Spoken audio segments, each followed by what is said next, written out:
sesuai kesepakatan pemerintah Republik Indonesia dengan DPR tahun 2021, kenaikan tarif dilakukan secara bertahap dari 10% menjadi 11% mulai 1 April 2022. Ini sudah dilaksanakan. Dan kemudian perintah undang-undang dari 11% menjadi 12% pada 1 Januari 2025. Besok. Kenaikan secara bertahap ini dimaksud agar tidak memberi dampak yang signifikan terhadap daya beli masyarakat, terhadap inflasi, dan terhadap pertumbuhan ekonomi. Kenaikan tarif PPN dari 11% menjadi 12% hanya dikenakan terhadap barang dan jasa mewah.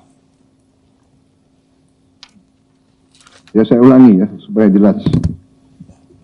Kenaikan tarif PPN dari 11% menjadi 12% hanya dikenakan terhadap barang dan jasa mewah. Yaitu barang dan jasa tertentu yang selama ini sudah terkena PPN barang mewah,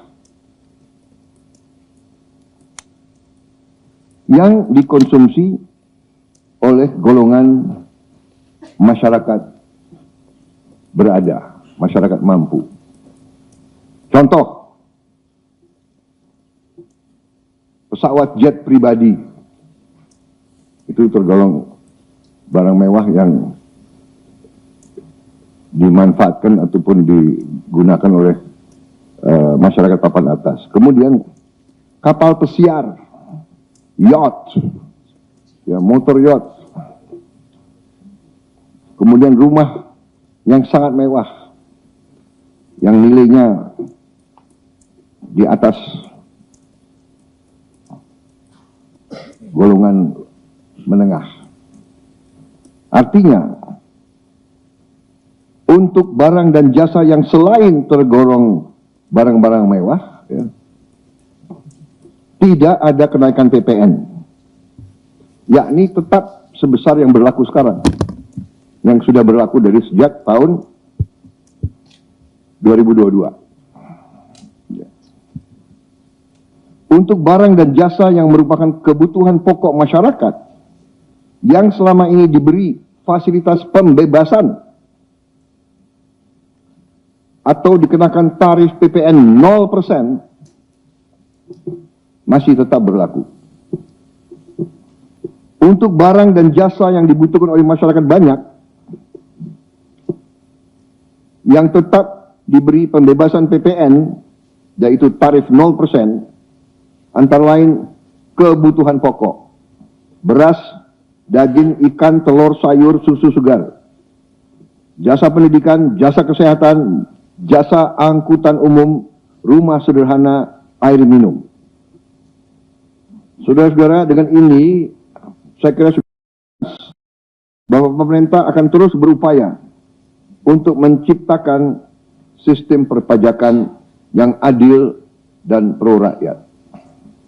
Kenaikan tarif PPN dari 11% menjadi 12% hanya dikenakan terhadap barang dan jasa mewah. Ya, saya ulangi ya supaya jelas. Kenaikan tarif PPN dari 11% menjadi 12% hanya dikenakan terhadap barang dan jasa mewah. Yaitu barang dan jasa tertentu yang selama ini sudah terkena PPN barang mewah, yang dikonsumsi oleh golongan masyarakat berada, masyarakat mampu. Contoh, pesawat jet pribadi itu tergolong barang mewah yang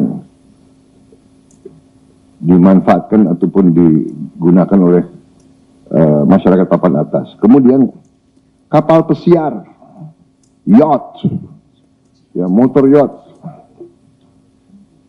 Kemudian rumah yang sangat mewah, yang nilainya di atas golongan menengah. Artinya, untuk barang dan jasa yang selain tergolong barang-barang mewah, ya, tidak ada kenaikan PPN, yakni tetap sebesar yang berlaku sekarang, yang sudah berlaku dari sejak tahun 2022. Untuk barang dan jasa yang merupakan kebutuhan pokok masyarakat, yang selama ini diberi fasilitas pembebasan atau dikenakan tarif PPN 0%, masih tetap berlaku. Untuk barang dan jasa yang dibutuhkan oleh masyarakat banyak, yang tetap diberi pembebasan PPN, yaitu tarif 0%, antara lain kebutuhan pokok, beras, daging, ikan, telur, sayur, susu segar, jasa pendidikan, jasa kesehatan, jasa angkutan umum, rumah sederhana, air minum. Saudara-saudara, dengan ini saya kira sudah bahwa pemerintah akan terus berupaya untuk menciptakan sistem perpajakan yang adil dan pro rakyat. Pemerintah telah berkomitmen memberi paket stimulus. Nilai stimulus itu adalah 38,6 triliun. Seperti yang pernah diumumkan sebelumnya. Bantuan beras untuk 16 juta penerima bantuan pangan, 10 kg per bulan. Diskon 50% untuk pelanggan listrik dengan daya maksimal 2200 volt. Pembiayaan industri padat karya. Insentif PPh pasal 21 bagi pekerja dengan gaji sampai dengan rupiah 10 juta per bulan. Kemudian bebas PPh bagi UMKM beromset kurang dari 500 juta per tahun dan lain sebagainya. Jadi paket stimulus ini nilainya semua adalah 38,6 T.